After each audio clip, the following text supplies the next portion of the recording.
reported just last year that an average person generates 0.74 kilogram of waste. Wow.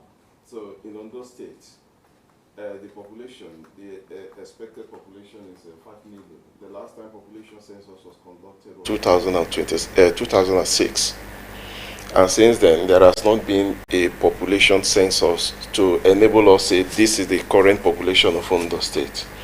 But by looking at it with 3.5 growth rate, population growth rate, it is apt for somebody to say that the population is expected to be 5 million.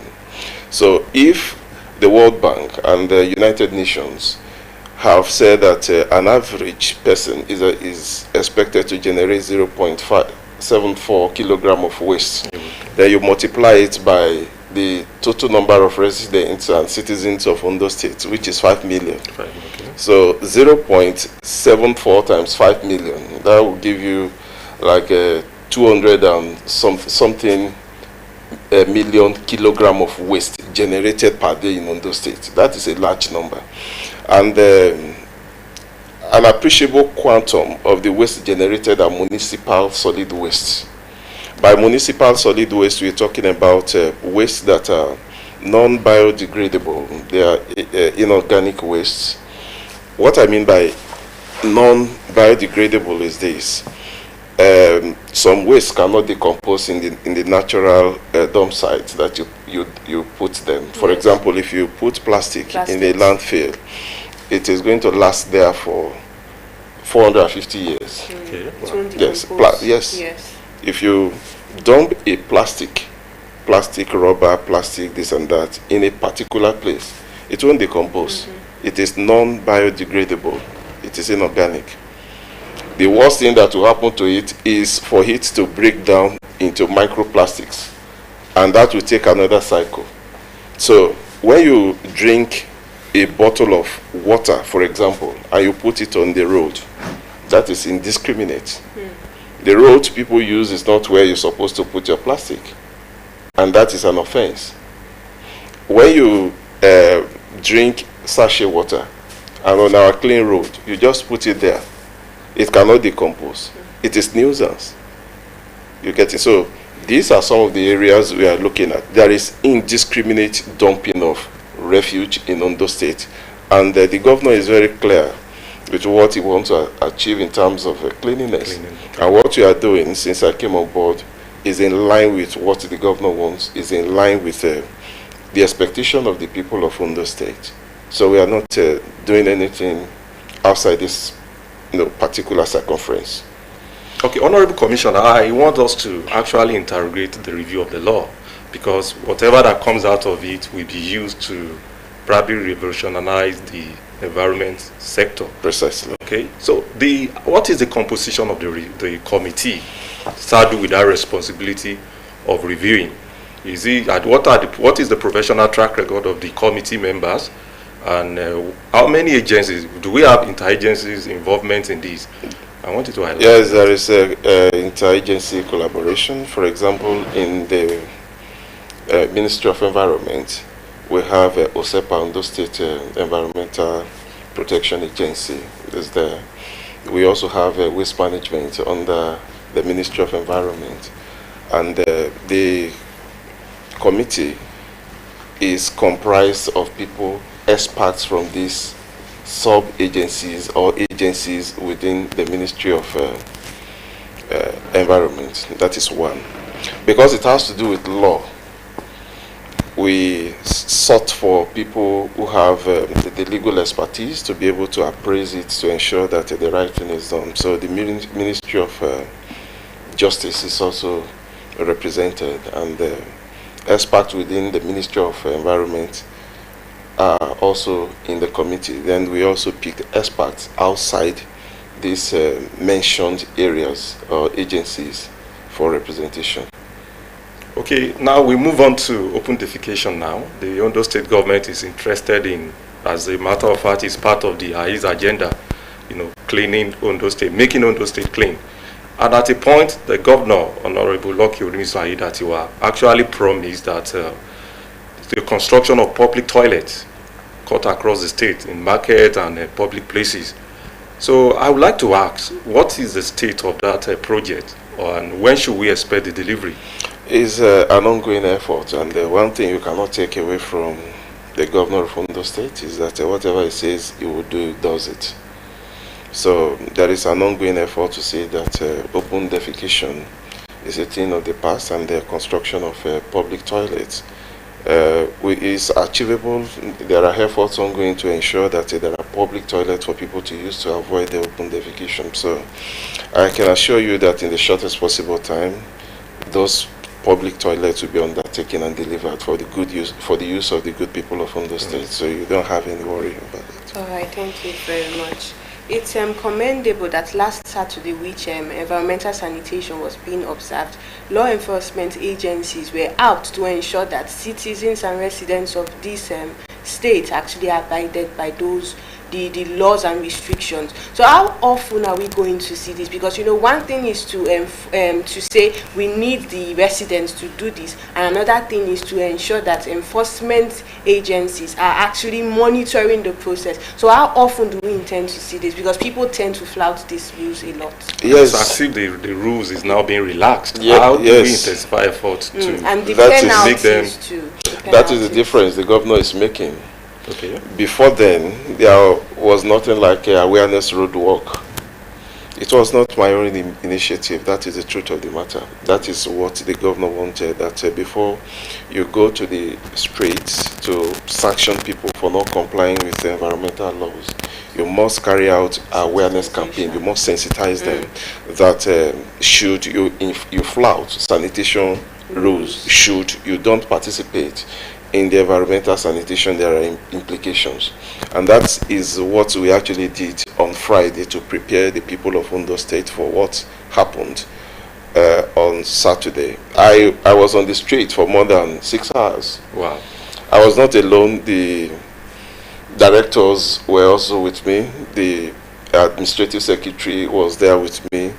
Representative directors from even waste management were there with me. We walked on the street of Akure, talking to people, sensitizing them for hours before we undertook the sanitation program on Saturday. And I can say categorically that it was very successful, very, very successful.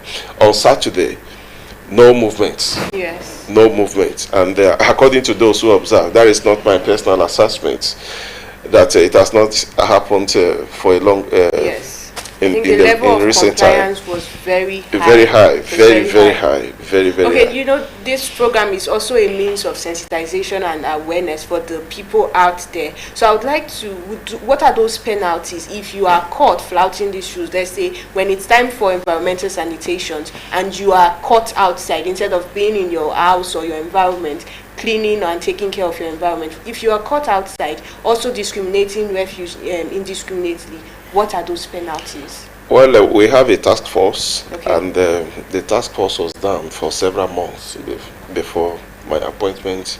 It wasn't effective. The governor directed that they must come back to do their job. So they were on ground with me to enforce compliance. I was not directly involved in sanctioning. Okay. I was observing and making observations, yes, for people whose responsibility it is to make enforcement. Now, there are penalties. Once you are caught not participating in the exercise, once you are caught driving or walking down the street, you'll be arrested and handed over to the mobile court. There is a mobile court, yes, a very active mobile court. So you'll be arrested by the task force. You'll be handed over to the mobile court for prosecution immediately. If you are able to provide a tenable reason for not participating, it is their discretion to either apply or not or to relax the law. So that is how we went about ensuring that there is compliance. Okay.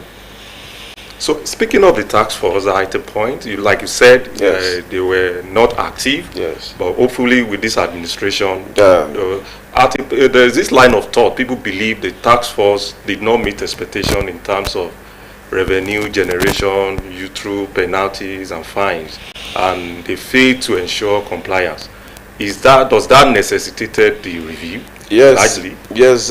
Apart from the review of our laws, we are also reviewing all the stakeholders in the process. The task force are also indispensable stakeholders in the sanitation and the cleanliness ensuring process. Okay. So we are looking at their issues. We are also reviewing their activities. If we find out that, I came on board not quite long, so Sure, yeah. it is not expected that I am apprised of whatever it is, everything that is happening within the ministry.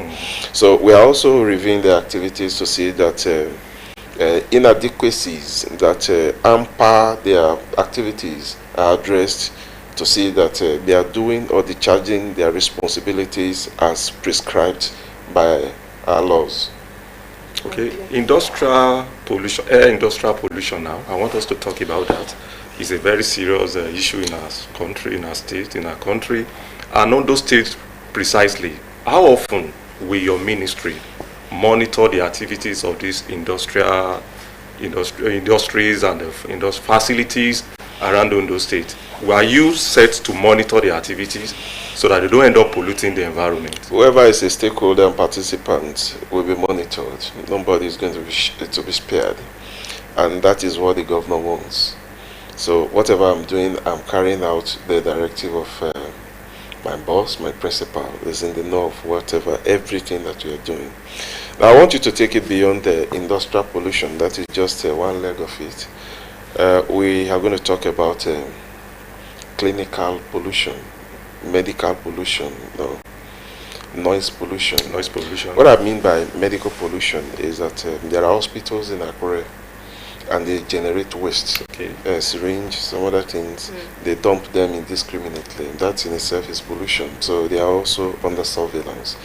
Then industrial pollution, yes, that's okay.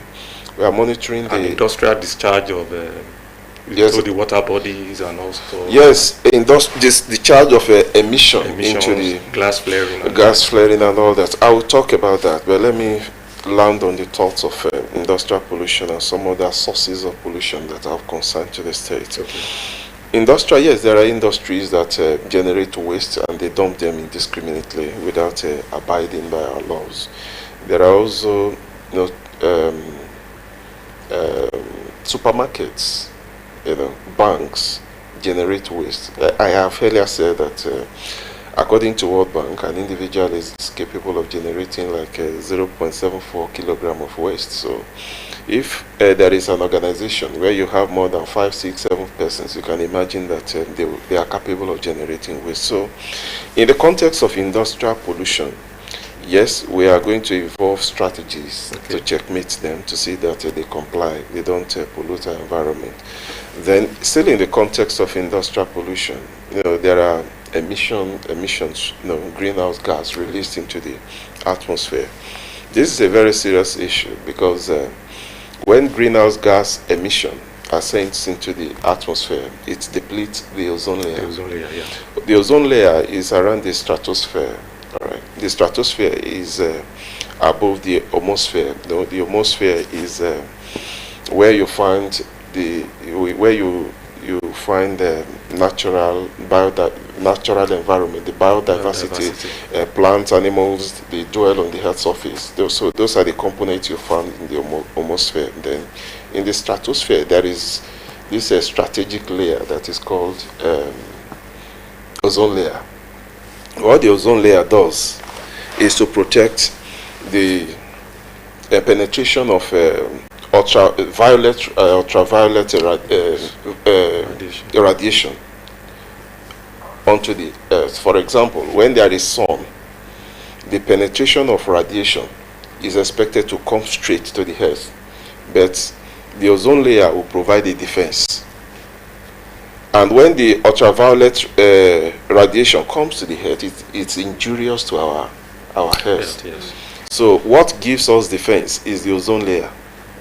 Now, two things happen to the ozone layer: the penetration of sun, then the emission of greenhouse gas. When there is emission, it goes to deplete the ozone layer, and that affects, or that results in change of weather patterns. That is climate change. Climate is the weather condition of a particular area as it affects temperature and weather conditions. All right. So when the ozone layer is depleted, the radicals come down to the earth, and they are very injurious to the earth. Then when the sun comes down, something happens. Underneath the earth, you have ice blocks. Okay. Do you know that? There are ice blocks, and even in the Atlantic Ocean, there are ice blocks. So that sharp penetration penetrates down to melt them. Then the sea level will rise. That leads to flooding. That leads to flooding, sea incursion, and some other things. Okay. That is why we are monitoring these industries to see that there is serious emission control. There are some cars that generate carbon indiscriminately. They go up to deplete the ozone layer. Then at times we dump waste and we burn them. Then the smoke goes to the stratosphere and constitutes harm for the ozone layer.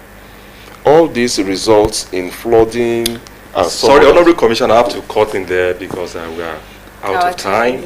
Okay. Probably we find a time to bring you back because it seems you have a lot to say. No problem. But on the final note, I want you to talk about the PPP, the public-private partnership your ministry is involved with a Chinese company. Can you take us through what are the objectives and the emerging opportunities that will come out of the partnership?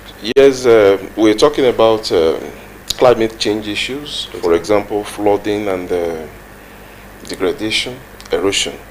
We're also doing a mapping of risk zones, those areas that are strategically flooded when it rains. Now, after the mapping, we are going to look at the causative factors that predispose those areas into flooding. For example, is it because the channels are blocked? Is it because of a rise in the level of the sea and some other issues? For example, if it is because of a blockade or blockage of channels, we are looking at possibilities for desilting. Then in the riverine area, for example, the canals are blocked. We are going to look at the possibilities for deploying either mechanical channelization or manual channelization. If it is manual channelization, we deploy members of the community to open up those areas so that the water can flow. If it is mechanical channelization, machines will be deployed to open up those areas. So we are looking for collaboration with companies that have the expertise to see that we undertake this in the shortest possible time. And it is in that spirit that we hosted a leading Chinese company that has expertise in channelization, flood control, shoreline protection, and some others to see that we provide solutions, tenable solutions for that matter, for some of these issues. Thank you so much. Thank you for your time, Honorable Commissioner. In conclusion, because it's okay, we need to address this. A lot of residents say that they don't have enough waste disposal services coming to their community, hence why they dispose refuge indiscriminately. So what is the ministry doing to tackle that? Yes, the ministry is doing a lot to tackle that. Of course, it is true. Akure, for example, is divided into zones, and we have enlisted the services of private sector participants with trucks. Okay. These people are the ones who move from house to house to pick waste, then dispose them in the landfills. So what we have come to see is that yes, of course, the trucks are not enough on the part of the private sector participants and on the part of government that are responsible for the collection. I'm sorry. That's on the part of government that is responsible for the collection of public waste. Okay, if you're out of time, we'll find time to bring you back. You must agree with me that it's actually the round hole, a round peg in a round hole. Thank you. And next time, thank you for your time, Honorable Commissioner for so Environment. Thank you. Dr. Tobloku. We'll take a break now. When we come back, we'll be looking at the second discussion of the day, which is on energy and mineral development in Ondo State. Stay, we'll be right back.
It's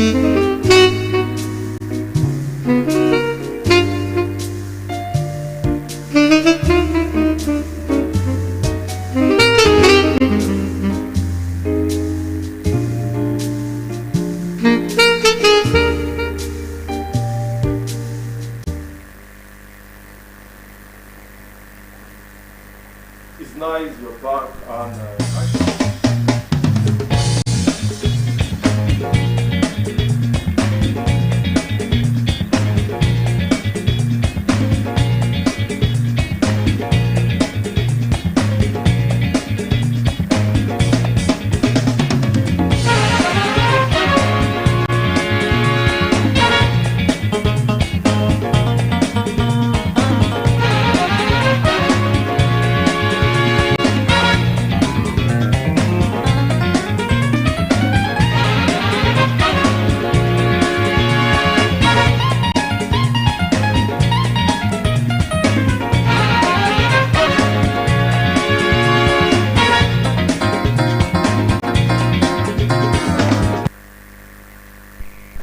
it's nice to still have you there. And right now we are heading to the second discussion of the day, which is on powering Ondo, the roadmap to energy and mineral development. And to discuss that, we are being joined by the Honorable Commissioner for Power and Mineral Development in Ondo State, Engineer Alabi Johnson. Good morning, Honorable Commissioner. It's a pleasure to have you on the show. Thank you very much. And let me congratulate you on your appointment as the Honorable Commissioner for Power and Mineral Development in Ondo State. Thank you. Thank you. So let's begin. Recently, Ondo State signed an MOU with Rural Electrification Agency, the federal. Yeah. And can you take us through the MOU? What are the objectives and the opportunities that will be emerged from the MOU? Well, thank you very much, presenters.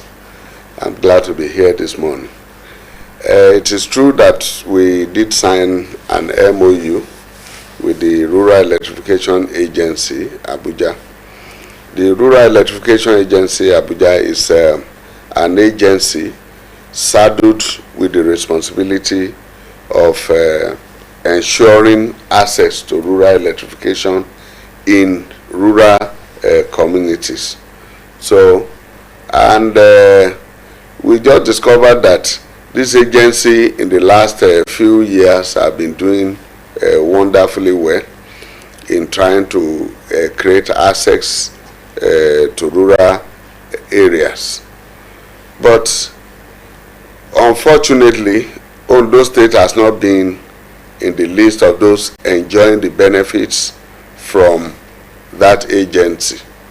So when I was the special advisor to the governor on power, I took my time to reach out to the agency with the mindset of trying to fulfill all obligations leading to what will make us to be able to access all their benefits. Some of the benefits we get from them is grants from international donors. Enjoy grants. You can enjoy some non-interest loan that could assist us to do a whole lot of powering rural areas. Of course, they have a variety of programs they are doing. There is a particular one they call the E-HAT, electrifying health, education, agric, rural access, and transportation. So these are the things we stand to benefit. Now I want to start by talking about electrifying health. Of course, you know what we face in this part of the world today with our healthcare. The major issues, we have had situations where doctors use a torchlight to carry out operations in health centers. Yes. And we feel this is improper. We feel this is improper and has to be corrected. For it to be corrected, is for us to be able to grant them access to basic electricity needs within the hospital, and that is what the agreement we sign is going to enable us to do. For instance, there is the eHeart now intends to power about 25 health centers across Ondo State, giving them 100 kilowatts of electricity. Steady. Yes, and that is going to be steady 24 hours. So with this, we know that healthcare delivery in those centers will become a little bit improved. Mortality rate will be reduced too. So that is on that. Then we talk about education. We even have schools that don't have access to, they don't even have computer, talk less of having light to power them. Yes. So these programs will enable us to enjoy grants from REA to power schools. We target some schools. For instance, now we are working on certain arrangement that is going to power some universities in Ondo State. Want to power them so that at least these people can have access to uninterrupted power supply. That is on that. Then we talk about agric. You know, things are evolving these days. Technologies are evolving, and we are looking at a situation where we can have a power irrigation, where you can power, you can install pumps, solar pumps, and you are able to do irrigation. You know, in technological advancement. Yes, technological advancement. That is why how you'll be able to have production throughout the whole year. You can have not relying not on the rainy season or whatever season. So you have solar boreholes, solar powered boreholes where you can carry out irrigation and be able to do something. Then we talk about there are a lot of technologies, even those for removing crops from the crops from corn from the crops. Yes. You have all these things powered by renewable energy. Okay. So these are some of the things we are doing. Of course, lately you must have observed that Ondo State began with the light up Akure, that we began putting light in strategic places and lighting up some dark spots. These are some of the things we are going to enjoy. Then we talk about rural access. Rural access. There are some interiors. I don't know if you have been to some part of the Laje or Eseldo where they have not even had light for over 16 years. So this will enable us to be able to power them by creating some mini grids and interconnected mini grids in some places around there. As I speak to you, Irele, Eseldo, for over 16 years have no power supply. Elaje, Okitipupa had no light for 15 years until last year when God helped us. The governor of Ondo State, Dr. Lucky Orimison Aidatiwa, was able to switch on, reach those areas, and today they are power supply. Today, I will still have the challenges in Eseldo and Irele. As I speak to you, there is no power, but we are working we are working seriously in those places, and within the next few weeks, we are going to power Eseldo and Irele. Honorable Commissioner, speaking of powering the rural areas, what modality will state government use in terms of selecting the area so that they strike the balance cut across all the senatorial district of Ondo State? The situation has been in balance before now. It has been heavily imbalanced. And like I told you, how will a whole senatorial district not have access to electricity for 16 years? This is very ridiculous. And meanwhile, the central is able to enjoy some minimal power output here. Then we have challenges in the north, where the north gets its own power from Kogi. Okay. It gets its power from Kogi, and you know what happens in Kogi? They don't just give us power. They just feel that when they have excess of the power, they just say, let us give to them, maybe for some few hours. Let them have a taste of it. This is what has been happening in the north. But now, with all that we are doing, we are creating some roadmaps on electricity that we are going to follow. Honorable Commissioner, please, we have to take a break now. Okay. Please, we'll do it. We'll take a break. We'll be right back. Stay with us.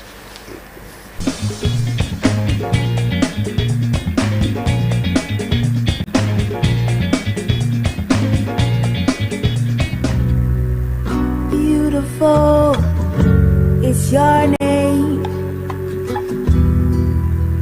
Wonderful is what you are to me. Eba mi kira fún mama mi. Orisha mi ja o, kò sí láyé.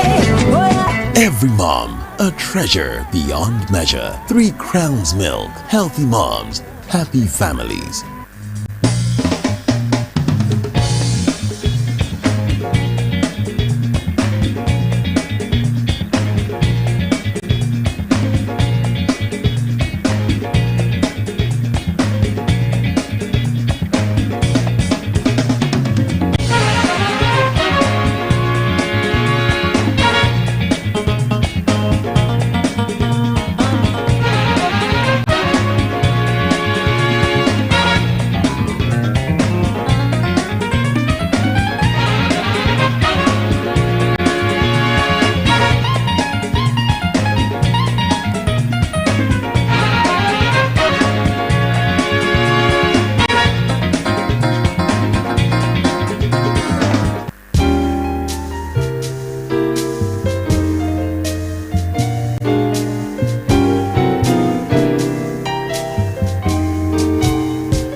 Thank you for staying with us. We are still on the topic, Powering Ondo, the roadmap to energy and mineral development. And our guest is the Honorable Commissioner for Energy and Mineral Development, Engineer Alabi Johnson.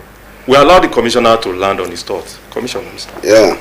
So we are trying to create this roadmap, okay, which will be followed even when we may no longer be in the office.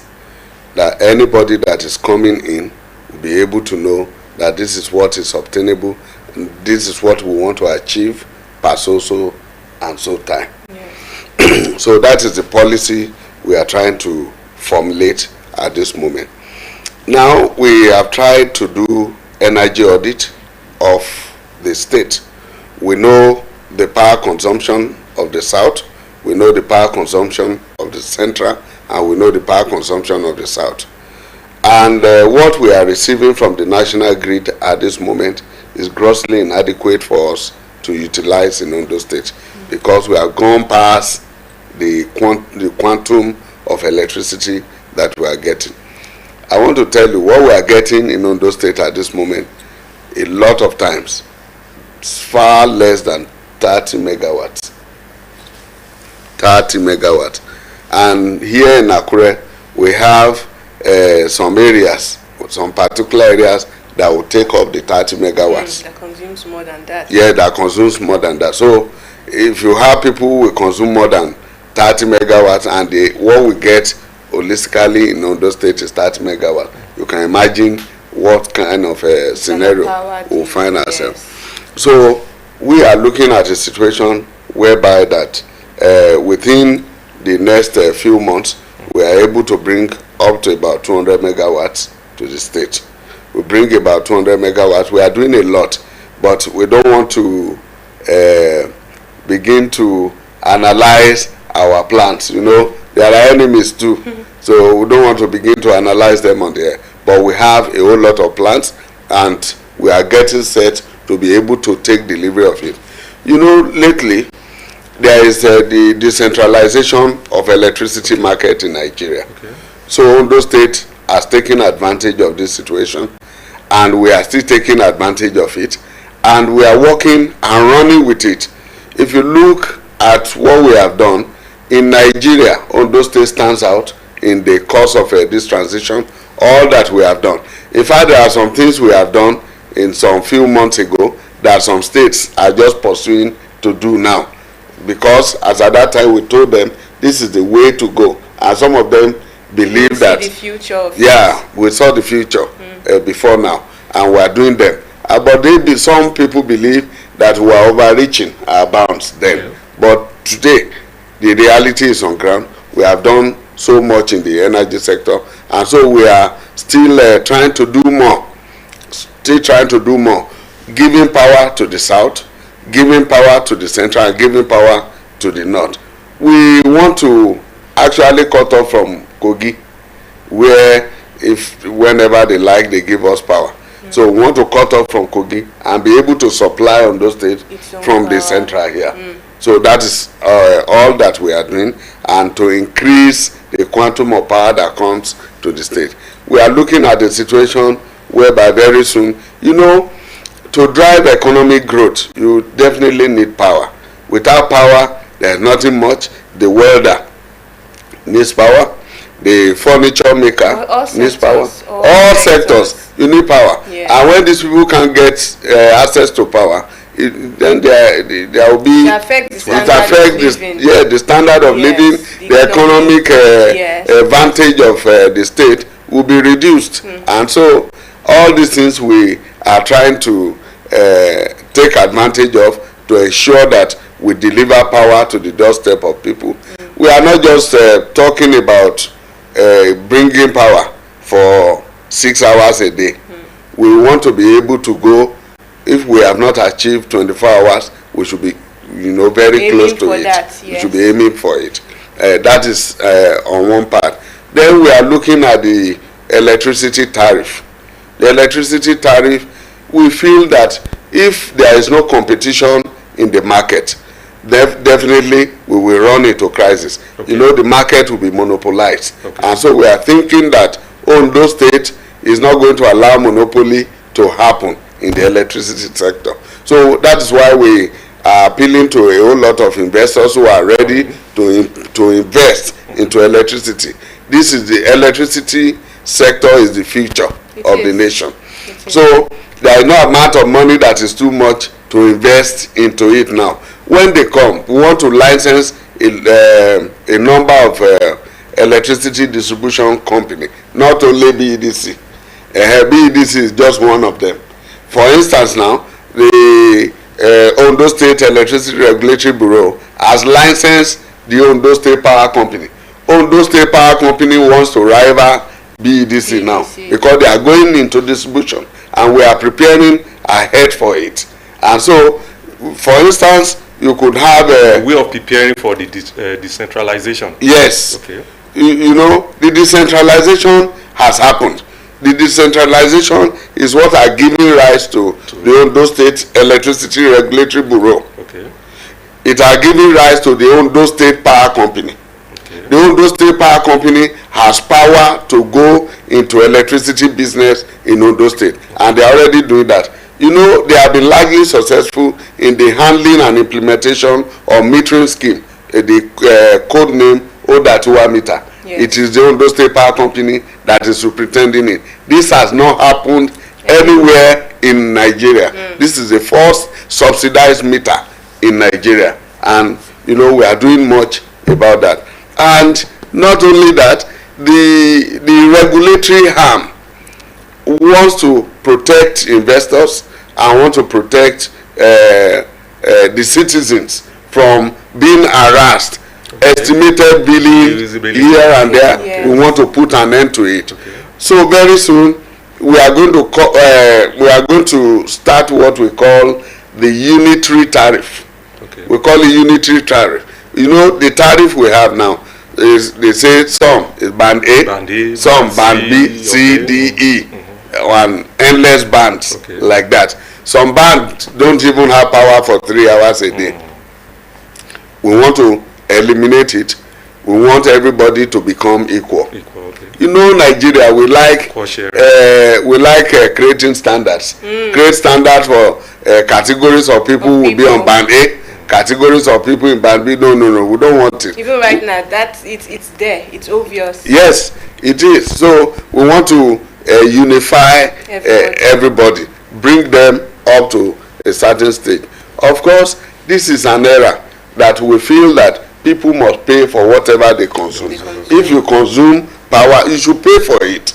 So, you know, before they will tell you, Iná Ìjọba, it is no longer Iná Ìjọba now. It is Iná that is produced by investors. Investors have put their money, invested their money, they procure power. And when they procure power, they should get return on their investment. Okay, yes. So, sorry, Commissioner. In terms of this, the bands, we bring everybody into one band. Let's say there's no category anymore. Do you think it's going to be convenient for those in the rural areas, considering the cost of tariff? So, what is your ministry also doing about trying to subsidize the cost of the tariff? You see, you know, subsidy is what is creating problem. You know, supposing we are having a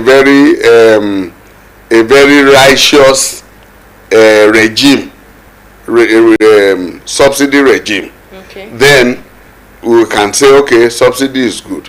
But usually, you know, the system will fraudulently bastardize the process. And so that is why the federal government is saying that they want to remove what is it called, subsidy from electricity, remove subsidy from PMS, that is fuel, because we have had a lot of anomalies happening in that sector, where they would say, some people would say, we have brought 100,000 liters of diesel or fuel, and they go and smile home with what is it called? Smile home with the subsidy. Smiling home with subsidy when they bring 100,000 and they claim they have brought 500,000. And some people are benefiting from it. And that's why President Bola Ahmed Tinubu immediately came. He said, no subsidy again. Let's remove subsidy and face reality. Sincerely, you can imagine that Band A is doing 209 naira 50 kobo. And Band B is doing about 68 naira. So, but by the time we raise this a bit, we bring this one down, a little. Okay. Then we have We meet at a the focal middle. point. At that focal point, we believe that everybody, you know, you can manage electricity in your house. Sure. If you are not using it, You can turn it off. yes, you can turn it off.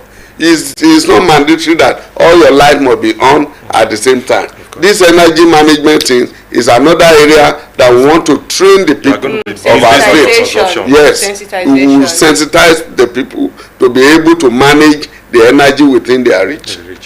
So all these things are the plans that we have in place to do. In advanced country, they do that. Yes, they do that. This managing of your electricity, You you can actually do it, course, because over there, when you are going out, you don't leave your lights You know, on, but your appliances, because it's reading. Yes. I think we also need to sensitize the residents on how to manage conserve the their electricity. energy. Yes, we have to, because when you manage the electricity, it gives opportunity for others to be able to have access. Exactly. There will be a large number of a large quantum of power to reach out to others when you manage your power. Honorable Commissioner, because of our time, let's talk about alternative energy, particularly the solar energy. Yeah. So what's the level of engagement Ondo State government is doing to harness the energy in probably upgrading the power in Ondo State? Like we earlier mentioned, we've started the lights that were deployed early part of this year, last year, stroke early part of this year, were solar Beyond lights. the decoration, what about diving into to drive the economy now? How? As I speak to you, Ondo State holds the highest number of mini grids. If you go to the creek there now, you will see mini grids. Mini grids powered by solar. Okay. And do you know the funny thing? The people in those areas, they pay, some places they pay as high as 300 naira per kilowatt hour. Wow. This one that people are paying 209 naira 50 kobo for band A here. There they are paying some 350. Per kilowatt hour. Per kilowatt hour. That is the rural area, and they are paying. You don't see them but here people even with less than the 200, with people paying 68 naira still owe debt. But very soon, those things, we will not allow anybody to owe debt. It is not supposed to be allowed. But the problem is that some people are reaping and benefiting from the estimated billing error, and that is why they are comfortable with it. Without that, everybody is supposed to be metered. Once anybody is connected, it should be metered, and that is the rule.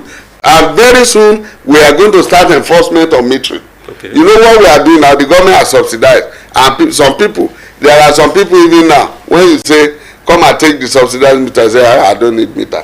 When they come at the end of the month, I just give them 2,000. But then even the people are also complaining that the meters are not it's not easily accessible. How? Because they already be like, when they come for it, it's not there. So mostly why they that was then. That was then. What the Ondo State Power Company has done is to break the bottlenecks and make meters available.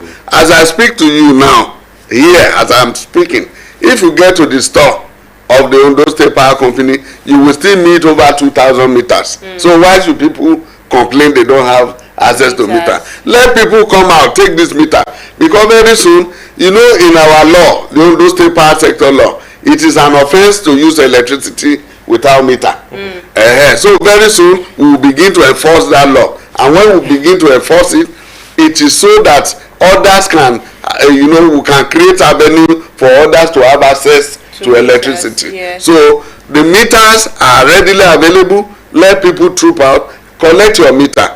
Because if you don't get meter, how do you determine the quantum of electricity that you are consuming at the end of the month? So sometimes somebody, for instance, told me, he said every month they used to bring 25,000. I said, I told you, go and get meter.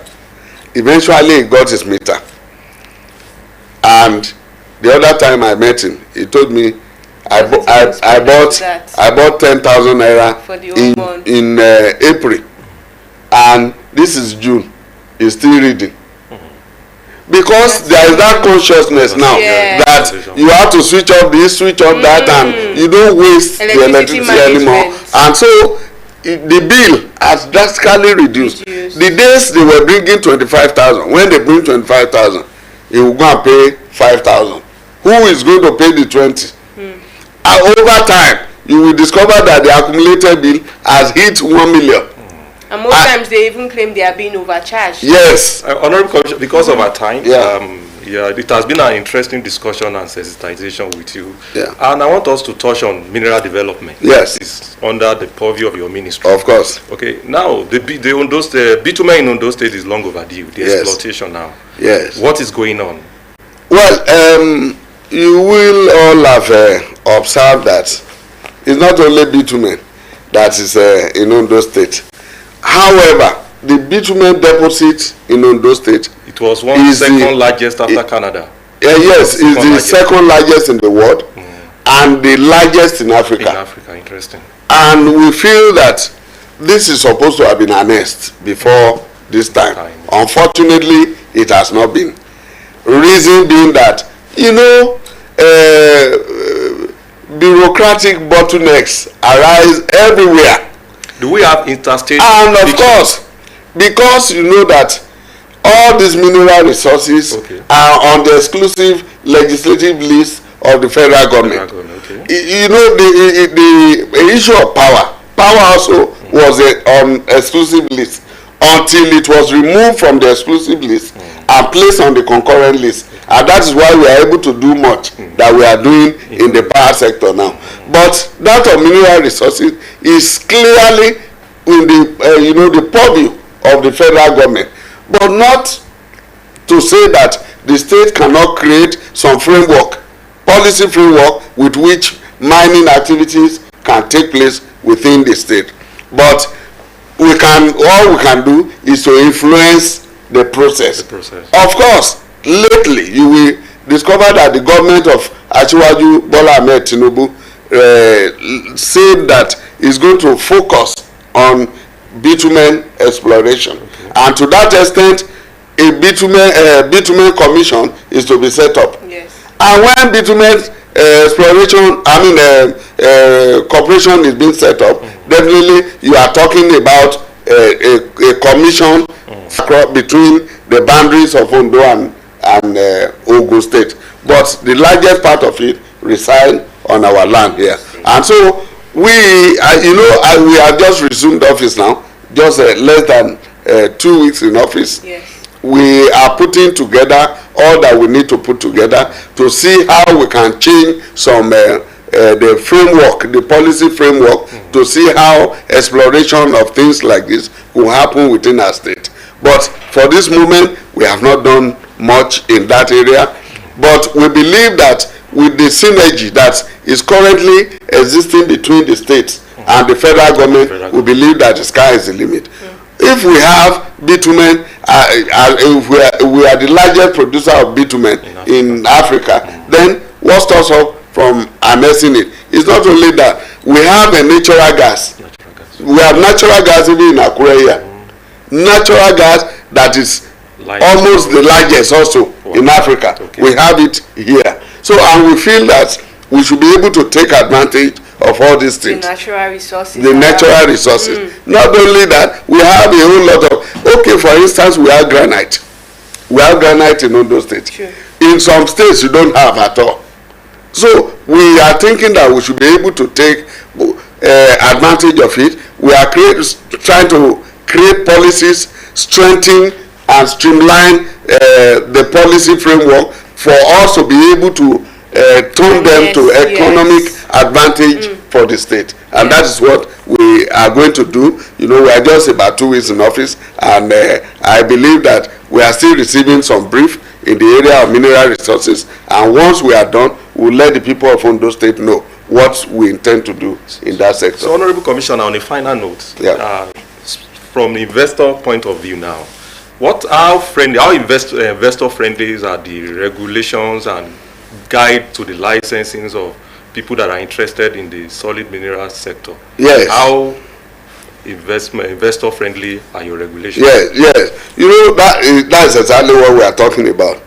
You know, it is the federal government that grants licenses. Okay. Yes. But we want to work in synergy with the federal government because there are certain areas that we must cover here, and that has to do with the environmental impact assessment of whatever area that is exploration is to be done. So because of that environmental challenges, the state government has to be in contact with the community, or let me say will be in between the community and the federal government, so that the land that is being degraded is our land. And so there is going to be some things, some frameworks that we will allow. Of course, we will create an enabling environment. But the most important of it all is the peace that we are enjoying in Ondo State. Ondo State is a peaceful and has been adjudged as the most peaceful state in Nigeria. And so every investor wants to invest where there is peace. And that is what we know, that Ondo State is peaceful. There is no cause for alarm in Ondo State. And once we create this enabling environment, we create access road. We had a program when we were signing the MOU in Abuja. Somebody, one of the mini grid developers in Ondo State, came on board to say that when he came to Ondo State, around Odigbo, he was trying to do something, but the road there was too much, and he had issues assessing the plant and all the things. He said before I could know it, the state government came in, graded the road, made the road, and in fact now, so these are all the things we are doing as a state to making sure that things are easy for investors that are here.